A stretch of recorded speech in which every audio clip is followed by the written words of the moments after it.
जय हिंद प्यारे साथियों, उम्मीद करते हैं कि आप लोग अच्छे होंगे, स्वस्थ होंगे और बढ़िया से आप लोग आनंद के साथ पढ़ाई पर आप लोग फोकस बनाए होंगे। ठीक है, मैं आप सभी का साथी विपिन मौर्य, आप सभी का आपके अपने इस YouTube परिवार Hindi classes bye Vipin sir पर आप सभी का तहे दिल से स्वागत, वंदन, अभिनंदन करते हैं। और इसी कड़ी में हम लोग हिंदी साहित्य लेकर के उपस्थित हुए हैं और आज का हमारा जो टॉपिक है, ठीक है, अपभ्रंश साहित्य है। और अपभ्रंश साहित्य ऐसा टॉपिक है कि आपके किसी भी पेपर में उत्तर प्रदेश पुलिस का दें, आप लोग पेट का दें, आप लोग लेखपाल का दें, टेट दें, एस्टेट दें, शिक्षक भर्ती वही एस्टेट का, ठीक है, यूपीएसआई दें, आपके जिसमें हिंदी पूछी जाती है अपभ्रंश साहित्य जरूर पूछा जाता है। एक नंबर आप लोग के यहां से एक प्रश्न, दो प्रश्न आपके निश्चित हैं कि यहां से आप लोग को मिल जाएंगे। आप कोई पेपर दीजिए, ठीक है। अगर आप लोग वीडियो पूरा देखेंगे, पूरा अंत तक शुरू किया है और अंत तक जाएंगे तो आप लोग को मैं बता रहा हूं आपको बहुत अच्छा लगेगा और पक्का बहुत अच्छा लगेगा। ठीक, अगर हमारे चैनल पे आप लोग नए हैं तो चैनल को जरूर सब्सक्राइब करेंगे, वीडियो को जरूर लाइक करेंगे और अपने ग्रुपों में अपने लोगों तक इसको जरूर साझा करेंगे। तो आते हैं हम लोग टॉपिक को, शुरुआत करते हैं अपभ्रंश साहित्य। प्यारे साथियों, शुरू करते हैं, कॉपी कलम उठा लीजिए और आगे लेकर के कक्षा को लेकर आगे बढ़ते हैं। ठीक है, अपभ्रंश साहित्य मेरा नाम लिखा हुआ है, हम पढ़ाएंगे इसलिए हमने अपना नाम लिख दिया है।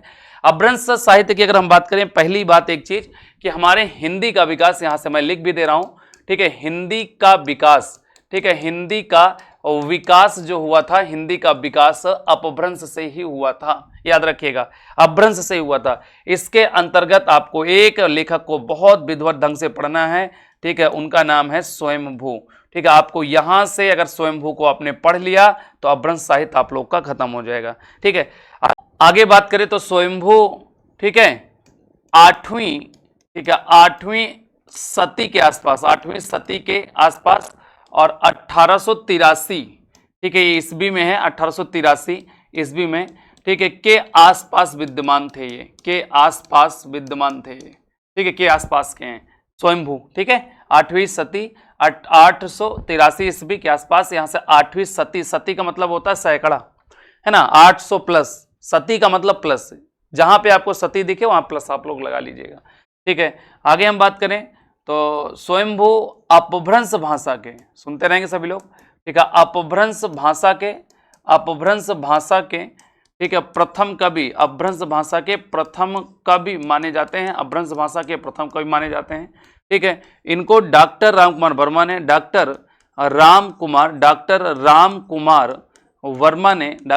वर्मा ने, ठीक है, इनको हिंदी का प्रथम कवि स्वीकार किया है, हिंदी का, ठीक है, प्रथम कवि, हिंदी का प्रथम कवि स्वीकार किया है, डॉक्टर राम कुमार वर्मा के अनुसार हिंदी के प्रथम कवि हैं। ठीक है, दूसरी चीज, ठीक है, स्वयंभू को अपभ्रंश भाषा का, ठीक है, अपभ्रंश भाषा का इनको वाल्मीकि, अपभ्रंश भाषा का इनको वाल्मीकि तथा व्यास भी कहा जाता है, अपभ्रंश भाषा का वाल्मीकि तथा व्यास भी कहा जाता है, व्यास भी कहा जाता है। ठीक है, और ये अपभ्रंश भाषा का वाल्मीकि तथा व्यास इनको क्यों कहा जाता है, ये भी हम अभी आपको समझाएंगे कि इनको वाल्मीकि तथा व्यास क्यों कहा जाता है। ठीक है, आगे चलते हैं तो अपभ्रंश भाषा स्वयंभू, ठीक है, जैन परंपरा आप लोगों ने सुना होगा, जैन, ठीक है, परंपरा, जैन परंपरा के प्रथम कवि, जैन परंपरा के, ठीक है, प्रथम कवि भी हैं ये, जैन परंपरा के प्रथम कवि भी इनको माना जाता है। ठीक, आठवीं सदी 883 ईस्वी के आसपास से विद्यमान थे। अपभ्रंश भाषा के प्रथम कवि डॉक्टर राम कुमार वर्मा ने हिंदी का प्रथम कवि स्वीकार किया है। अपभ्रंश का वाल्मीकि तथा व्यास भी इनको कहा जाता है, जैन परंपरा के ये प्रथम कवि हैं। ठीक है, इनकी जो भाषा है, ठीक है, इनकी भाषा देसी भाषा है, इनकी भाषा जो है देसी भाषा है, इनकी भाषा जो है देसी भाषा है। और एक चीज और बता दें, अपभ्रंश भाषा को ही देसी भाषा के नाम से जाना जाता है, ये अपभ्रंश भाषा के प्रथम कवि हैं। दूसरी बात तो इन्होंने अपनी भाषा यानी अपभ्रंश भाषा को, इन्होंने अपनी भाषा को ही देसी भाषा का नाम दिया है। ठीक है ना, इनकी 3 रचनाएं हैं जिसमें हम लिख दे रहे हैं यहाँ से। ठीक है, एक रचना इनकी है पौमचर्यु, एक रचना है इनकी पौमचर्यु, ठीक है, दूसरी रचना है इनकी रिट्ठड़ेमी चर्यु, ठीक है, रिट्ठड़ेमी चर्यु, और तीसरी रचना है, मैं यहाँ लिख दे रहा हूँ इसमें नीचे, तीसरी रचना है इनकी स्वयंभू छंद, तीसरी रचना है इनकी स्वयंभू छंद, ये इनकी तीसरी रचना है मेरे भाई। ठीक है, देखते रहिएगा आप लोग, ध्यान इधर से उधर ना करिएगा। ठीक है, इनकी इतनी रचनाएं हैं। यहां लिखा है पौमचर्यु, तो पौम इसमें राम का वर्णन है, राम के चरित्र का, राम के ठीक है चरित्र का वर्णन है, इसमें विस्तार से वर्णन किया गया है। ठीक है, यहां रिठ्ठेम की बात करें तो यहां पर कृष्ण का वर्णन है। ठीक है, कृष्ण के चरित्र का वर्णन है, कृष्ण के ठीक है चरित्र का वर्णन है, क्योंकि चर्यु का मतलब होता है चरित्र। और स्वयंभू छंद में स्वयं का वर्णन किए हैं, इसमें स्वयं का वर्णन किया है इन्होंने, स्वयंभू ने अपना। ठीक, और अब देखिए भाई, अब जैसे स्वयंभू को यहां पर क्या कहा गया, वाल्मीकि तथा व्यास कहा गया। ध्यान से सुनिएगा। ठीक, वाल्मीकि वही आपके रामायण के रचयिता महर्षि वाल्मीकि। ठीक, रामायण को आधार मानकर, राम के ऊपर आधारित है, रामायण को आधार मान करके इन्होंने पौमचर्यु का वर्णन किया है, रामायण को आधार मान करके। ठीक है, दूसरी बात अगर हम बात करें तो रामायण को आधार मान करके इन्होंने पौमचर्यु की रचना की है, इसीलिए इनको वाल्मीकि माना जाता है, अपभ्रंश का वाल्मीकि। ठीक, और व्यास इसलिए कहा जाता है क्योंकि आप लोगों ने सुना होगा, वेद व्यास का नाम सुना होगा। वेद व्यास महाभारत के रचनाकार हैं, वेद व्यास, जिसको स्वयं गणेश ने अपने दांतों से लिखा है। वेद व्यास रचनाकार हैं, वेद व्यास रचनाकार हैं महाभारत के। तो महाभारत पर आधारित उसी का यह आधार ग्रंथ है रिठ्ठेमचर्यु, उसी को महाभारत को आधार बनाया गया है। ठीक है, इसलिए इनको स्वयंभू को रिठ्ठेमचर्यु लिखने के बाद इनको व्यास कहा गया है। ठीक है, तो इसी कारण से स्वयंभू को अपभ्रंश भाषा का वाल्मीकि तथा व्यास कहा जाता है। ठीक है, क्योंकि पौमचर्यु रामायण पर आधारित है, जिसको महर्षि वाल्मीकि ने लिखा है। रिठ्ठेमचर्यु महाभारत पर आधारित है, जिसको वेद व्यास ने लिखा है। ठीक है, तो यह अपभ्रंश भाषा में उन्होंने लिखा है, इसलिए इनको वाल्मीकि तथा व्यास कहा जाता है। दूसरी बात अगर हम बात करें तो चर्यु की अगर हम बात करें तो पौमचर्यु का, ध्यान से सुनिएगा भाई एक बार बढ़िया सा। ठीक है, पौमचर्यु को पूरा, ये तो दिखेगा ही नहीं आपको, मैं सफेद पूरा पौमचर्यु को पूरा। ठीक है, पौमचर्यु को पूरा। ठीक है, स्वयंभू के पुत्र, इनके पुत्र ने ही पूरा किया था, त्रिभुवन ने। ठीक है, इन्होंने पूरा किया, त्रिभुवन ने पूरा किया था, त्रिभुवन ने पूरा किया। ठीक है, और ये त्रिभुवन है कौन, ये स्वयंभू के पुत्र हैं। ठीक है, पौमचर्यु को पूरा स्वयंभू के पुत्र त्रिभुवन ने किया था। ठीक है, अगर आप लोग ने देखा होगा तो ये स्वयंभू का इतिहास है। स्वयंभू के इतने प्रश्न आपके वनडे एग्जाम में आते हैं, अभी खत्म नहीं हुआ है, अभी हम और आगे लेकर के चल रहे हैं। एक बार आप लोग यहां से मनन चिंतन कर लीजिए, फिर उसके बाद फिर हम आगे लेकर चलते हैं। ठीक है, स्वयंभू की अगर हम बात करें तो स्वयंभू 8वीं सदी 883 ईस्वी के आसपास विद्यमान थे। स्वयंभू अपभ्रंश भाषा के प्रथम कवि हैं। ठीक है, डॉक्टर रामकुमार वर्मा के अनुसार हिंदी का प्रथम कवि इनको माना जाता है। अपभ्रंश का वाल्मीकि तथा व्यास इनको कहा जाता है। ये जैन परंपरा के भी प्रथम कवि माने जाते हैं। ठीक, इन्होंने अपनी भाषा को देसी भाषा कहा, इन्होंने अपनी भाषा को देसी भाषा कहा। ठीक है, इनकी 3 रचना है आपके, पौमचर्यु है, रिठ्ठेमचर्यु है और स्वयंभू छंद है। पौमचर्यु में राम के चरित्र का वर्णन है। पौमचर्यु को पूरा ठीक है स्वयंभू के पुत्र त्रिभुवन ने किया था। इनका रिठ्ठेम कृष्ण के ऊपर आधारित है, यानी महाभारत इसका आधार ग्रंथ है। स्वयंभू छंद में स्वयं ने अपना वर्णन किया है। ठीक है, और दूसरी बात, हिंदी का जो विकास हुआ था, हिंदी का विकास किससे हुआ था, अपभ्रंश से हुआ था। आप लोग को पता है, पहले भी आपको पढ़ाया जा चुका है। चलिए इसके बाद हम अब आगे बढ़ते हैं। आगे हम बात करें तो ध्यान से देखते रहिएगा। ठीक है, शिव सिंह सेंगर आप लोगों ने सुना होगा। शिव सिंह सेंगर हमारे हिंदी साहित्य के दूसरे इतिहास ग्रंथ हैं। शिव सिंह सेंगर ने ठीक है अपने इतिहास ग्रंथ शिव सिंह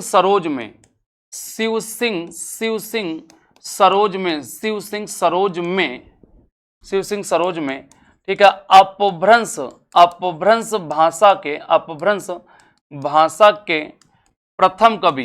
भाषा के प्रथम कवि जो माने हैं, ये पुष्य पुंड को माने हैं।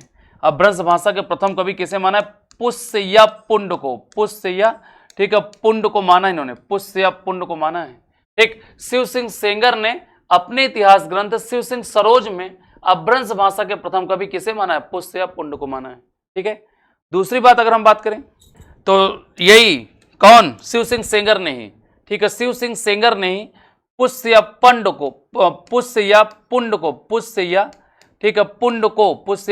को भाखा की जड़ कहाँ है? भाखा, भाखा की जड़, भाखा की जड़ कहाँ है? भाखा की जड़ कहाँ है? अब भाखा का मतलब होता है भाषा, भाखा का मतलब भाषा।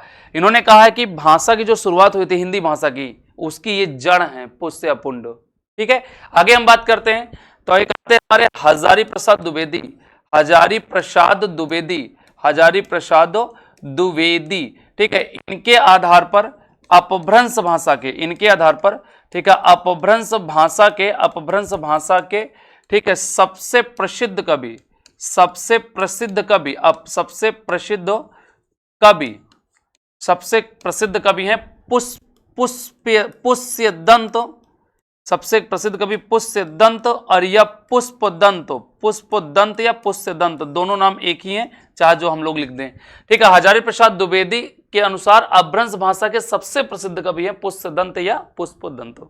इनका जो आविर्भाव हुआ था 9वीं सदी, इनका आविर्भाव जो हुआ था 9वीं सदी के आसपास इनका आविर्भाव हुआ था। ठीक है, इन हम लोग अगले पेज की ओर चलते हैं, तो एक आपको हम डायग्राम और बढ़िया सा बनाते हैं। ठीक है, अगले पेज जो है, चलिए आगे चलते हैं।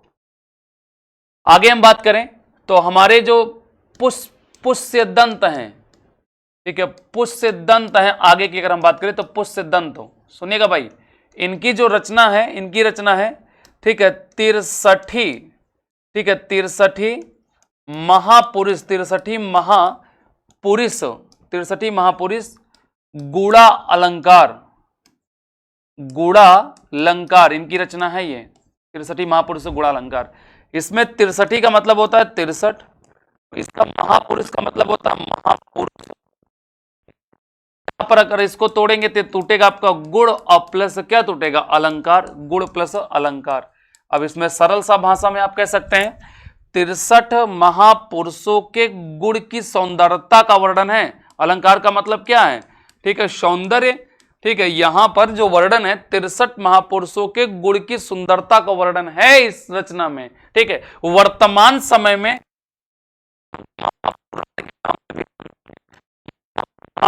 ठीक है के नाम से जानते हैं, महापुराण के नाम से जानते हैं इसमें। और दूसरी बात, ये 63 महापुरुष गुणालंकार में, ठीक है, ये चौपाई छंद में, चौपाई छंद में लिखा गया है, चौपाई छंद में लिखा गया है। और चौपाई छंद में 15 मात्राएं लगती हैं, 15 मात्राएं का प्रयोग होता है, चौपाई छंद में लिखा गया है। पुष्यदंत जो है, ठीक है, इन्होंने स्वयं को, ध्यान से सुनेंगे, स्वयं को, ठीक है, स्वयं को अभिमान मेरु, अभिमान मेरु, कविकुल, कविकुल तिलक, कविकुल तिलक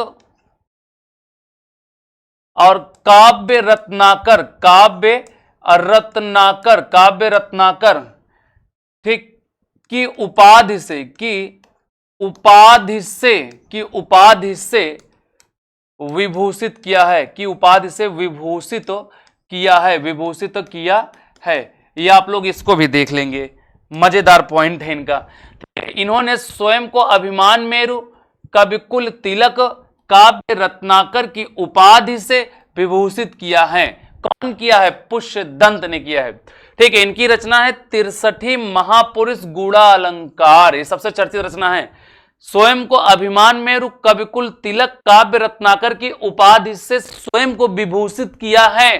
ठीक, और इसमें 63 महापुरुषों के गुण की सुंदरता का वर्णन है, चौपाई छंद में लिखा गया। चौपाई छंद में 15 मात्राएं लगती हैं और इसको वर्तमान समय में हम लोग महापुराण के नाम से भी जानते हैं। ठीक, दूसरी बात, पुष्यदंत को यहां पर लिख देता हूं, ठीक है, पुष्यदंत को, ठीक है, पुष्यदंत को, पुष्यदंत को हिंदी का भवभूति, भवभूति कहा जाता है, भवभूति कहा जाता है, कहा जाता है। हिंदी का, इनको पुष्यदंत को हिंदी का भवभूति भी कहा जाता है, ये भी नोट कर लीजिए, हिंदी का क्या कहा जाता है? भवभूति। आगे इनकी कुछ और भी रचनाएं हैं मेरे भाई, इनकी रचनाएं और भी हैं दो। ठीक है, 63 महापुरुष गुणाकार हो गया। ठीक है, ये पहली रचना है। दूसरी रचना इनकी है अणय, अणय कुमार, अणय कुमार चरु, रणय कुमार चरु एक रचना है। और इनकी एक रचना और है तीसरी, जासहर, इनकी और रचना है जासहर चर्यू, जासहर चर्यू। ठीक है, तो मेरे भाई ये 3 रचनाएं हैं इनकी पुष्यदंत की, 63 महापुरुष गुणालंकार, णय कुमार चर्यू और जसहर चर्यू। ये थे हमारे पुष्यदंत। इनको हिंदी का भवभूति भी कहा जाता है। ठीक है भाई, तो आप लोग का अपभ्रंश साहित्य से अगर प्रश्न पूछेगा तो यहीं से पूछेगा, इससे बाहर नहीं पूछेगा अब। ठीक है, और बाकी अगर हम एक देखें तो यहां से एक बार हम फिर से मनन चिंतन करा दे रहे हैं। ठीक है, अपभ्रंश साहित्य, ठीक है, हिंदी का विकास अपभ्रंश से हुआ, और ये हमारे स्वयंभू का पूरा डायग्राम बना हुआ है। आप लोग एक बार देख लीजिए, मनन चिंतन कर लीजिए, इससे बाहर का प्रश्न नहीं आएगा, एक बार देख लीजिए। इसके बाद इसमें हमने शिव सिंह सेंगर और हजारी प्रसाद द्विवेदी के अनुसार भी बताया। इसके बाद आप लोग का हमने पुष्यदंत के बारे में यहाँ पर डिटेल भी दिया है। ठीक है, एक बार अगर आप लोग को वीडियो अच्छा लगा हो, अगर आपने कुछ समझा हो, आपने नोट्स बनाया हो कि हाँ इससे बाहर से नहीं आएगा, अगर आपने वीडियो को समझ लिया हो और बढ़िया लगा हो, बेहतरीन लगा हो, तो आप लोग वीडियो को जरूर लाइक करेंगे, शेयर करेंगे और कमेंट करके जरूर बताएंगे कि हाँ ऐसे ही क्लास आप लोग को और मिले। ठीक है, मिलते हैं किसी नेक्स्ट वीडियो में, तब तक के लिए नमस्ते, जय हिंद। खाते रहिए, मुस्कुराते रहिए, पढ़ाई पर ध्यान लगाते रहिए, पढ़ाई करते रहिए। मिलते हैं फिर किसी वीडियो में, तब तक के लिए नमस्ते, जय हिंद।